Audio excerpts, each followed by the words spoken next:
These are my 5 top tips to help your cat to gain weight. Many older cats can be underweight because their appetite has decreased a little bit, or cats who have been ill and lost weight may struggle to gain weight. I have 5 tips for you that you can try at home, including how you can use technology to help you if you have multiple cats but only one cat needs to gain weight. It is really important to make sure that there is not a medical reason that is preventing your cat from gaining weight. If your cat has been losing weight, you should get them checked by a vet. I recommend a physical exam and a blood test to rule out conditions such as an overactive thyroid, kidney disease, and diabetes. It may also be worth checking your cat's B12, which can be low in older cats. If your cat has any medical condition or any symptoms of being unwell, these should be addressed and treated first. To help your thin cat to gain weight, you can feed them little and often. Cats like their food to be really fresh and will often reject food that has been sitting in a bowl for longer than a few minutes or an hour.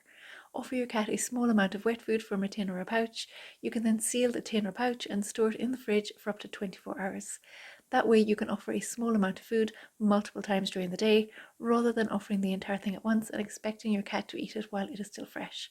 You can also pop it in the microwave for 10 to 15 seconds to warm it, which will make it even more appetizing. The next tip involves your cat's mobility. I suspect many older cats eat less simply because it is a lot of effort to get to their food bowl. These cats are often arthritic and many have to walk up or down stairs to get to their food. If you are already less motivated to eat, having a barrier like being a bit arthritic adds an extra layer of reluctance for your cat. Help your older cat out by bringing their food to them. I do this with my 14-year-old cat every single day. I started feeding him on a bed when he was really ill a couple of years ago, and now he expects and gets breakfast in bed every single day. I put a small blanket under his bowl to collect the mess, so I just need to wash that rather than the entire bedding. Think about where your cat spends a lot of their time resting, and think, is it possible to move the food closer? The other benefit of bringing the food to your cat is to remind them to eat. Many older cats have a degree of cognitive dysfunction, possibly similar to dementia in humans, and it is possible that some of them forget to eat. Older cats may also benefit from raising their bowl, so they do not have to bend their neck and back so much, as many older cats have arthritis in their neck and back. My 4th tip involves the type of food you feed your cat. If your cat is eating less, you want to make sure that they get the maximum amount of calories from every single bite. Feeding a good quality food that is high in protein will help to achieve this. Kitten food or food formulated for older cats is usually higher in calories. Alternatively, you can use food that is easily digestible, such as food that is formulated for sensitive tummies. Dry food is also higher in calories, so you can also try increasing the amount of dry food that you feed. But make sure that your older cat is eating wet food too, to help to get additional water into them, which is important in older cats to support their kidneys and prevent constipation and dehydration. If your cat has kidney disease or any gastrointestinal disease, you should discuss with your vet which food is most appropriate to feed your cat. And if you need to change your cat's diet, please check out my top tips for changing your cat's diet on my website. My final tip involves using technology to your advantage if you have more than one cat.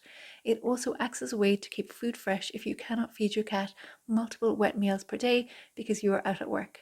If you have more than one cat in your household and one of them is older, you may struggle with the younger cats eating all of the food quickly. This means that the older cat cannot eat small amounts when they want because all of the food is gone. Microchip feeders have a retractable lid that will only open when activated by a microchip. You can program the feeder to open to the microchip of a certain cat or cats in your household. If your cat does not have a microchip, it is not a problem. A microchip is quick and easy to implant by your vet or vet nurse, and no sedation is necessary. With a microchip feeder, you are protecting food from being eaten by other cats, allowing your older cat to graze on the food when they want it. As a bonus, the food stays fresher for longer because it is covered. This can also be achieved by a motion sensor bowl that has a similar retractable lid and opens when it detects movement. A motion sensor bowl is not dependent on a microchip. Those are my 5 top tips to help your cat to gain weight. In summary, feed little and often, be mindful of the aging process, both arthritis and cognitive dysfunction. The type of food that you feed your cat is very important.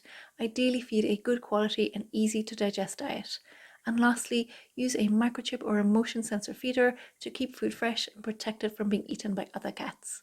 I have more resources on my website, allcats.co.uk, and if you have topics that you would like to see a video on, please let me know and I will be happy to make one for you. See you in the next video.